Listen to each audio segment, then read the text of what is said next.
శ్రీ శివాయ గురవే నమః. శ్రీ మాత్రేయ నమః. గురుమహారాజు గారు ఒక అనన్యమైన శరణాగతి పొందిన ఒక భక్తునికి ఒక రోజున ఆయన చెప్తారనమాట. ఏమని? గురు శిష్యుల సంబంధం ఎలా ఉండాలి అని చెప్తారనమాట. అయితే ఇక్కడ పరశివ శిఖర క్షేత్రంలో ఆయన తపస్సు చేసుకునే చోట చెప్తారనమాట. ఏమని? కట్టెలో అగ్ని దాగి ఉంటుంది, కానీ అది కనిపించదు. కట్టెని రాసినప్పుడే దాన్ని రాసినప్పుడు ఆ కట్టెలోంచి అగ్ని పుట్టుకొస్తుంది. అలాగే గురు మహారాజు కూడా పైకి నిండుకుండలాగా అలా నిర్వికారంగా ఉంటారన్నమాట. ఆయనలో ఎంతో బాలయోగీశ్వర భగవాన్ గారు కృష్ణాష్టమి నాడు తనకి శరణాగతి పొందిన ఒక భక్తునికి ఇలా అంటారు: గురువుని ఎవరైతే సేవిస్తారో వారికి నేను సేవకుడై ఉంటానని. అంటే దాని అర్థం ఏమిటి? స్వయంగా భగవాన్ అన్న మాటలు అన్నమాట.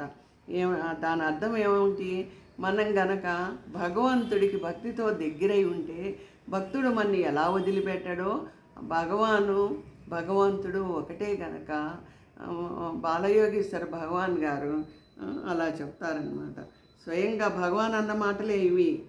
ఆయన ఆజ్ఞతోనే నేను చెప్తున్నాను. నా దగ్గరికి అందరూ రోగంతో, కష్టాలతో, మనసులో ఏవేవో కోరికలతో వస్తూ ఉంటారు. అంతేగాని ఆ మనస్సును కనుక ఆ కోరికలు లేకుండా స్వచ్ఛంగా చేసుకుంటే ఎంత సంతోషంగా ఉంటుంది. ఆ రోగాలను సృష్టించిన పరమాత్మే ఔషధాలను కూడా పుట్టించాడనమాట. అంటే దాని అర్థం ఏమిటి? మన మనసులో ఉన్న మాలిన్యాన్ని ఎప్పుడు తొలగించుకుంటామో అప్పుడు గురువు గారు మనలోని అజ్ఞానాన్ని కూడా తొలగిస్తారు అనే అర్థం అన్నమాట.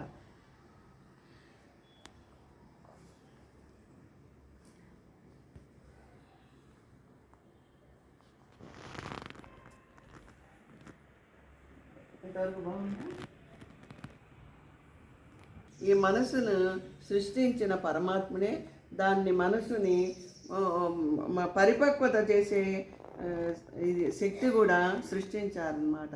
అదే అద్భుతం, అమోఘం, అపూర్వము. ఆ శక్తియే గురు మహారాజు. అచంచలమైన శరణాగతి గనక ఉండి గురువుని సేవిస్తే మనసు అనేదే ఉండదు. అంటే మనసు నిర్మలమై ఉంటుంది అని అన్నమాట అర్థం. అంటే అంతా ఆనందమే కదా, బ్రహ్మానందమే కదా.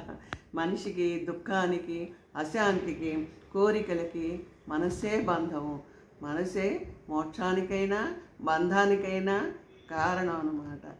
ఆ మనస్సుని మనం భక్తితో గురువు గారికి కనుక అర్పిస్తే మనకి శాంతి కలుగుతుంది. అశాంతి అంటూ ఉండదు, పాపపుణ్యాలకు నెల ఉండదు. మనసు చిత్తం చెలిస్తే సంసార బంధనాల్లో మునిగిపోతాడు మానవుడు. మరి అందులో మునగకుండా మన కర్తవ్యం మనం నెరవేర్చుకుంటూనే ఉందాం. సంసారం వదిలిపెట్టమనే మహానుభావులు చెప్పడం లేదు. సంసారం పిల్లల్ని చూసుకోండి, కానీ మరి మనం చక్కగా న్యాయబద్ధంగా మరేమో భక్తి మార్గంగాను మనస్సు పరిపక్వతతో అచంచలమైన భక్తితో గురువు గారిని సేవించుకుంటూ ఉండాలన్నమాట. భక్తి మార్గంలో ఉండాలి.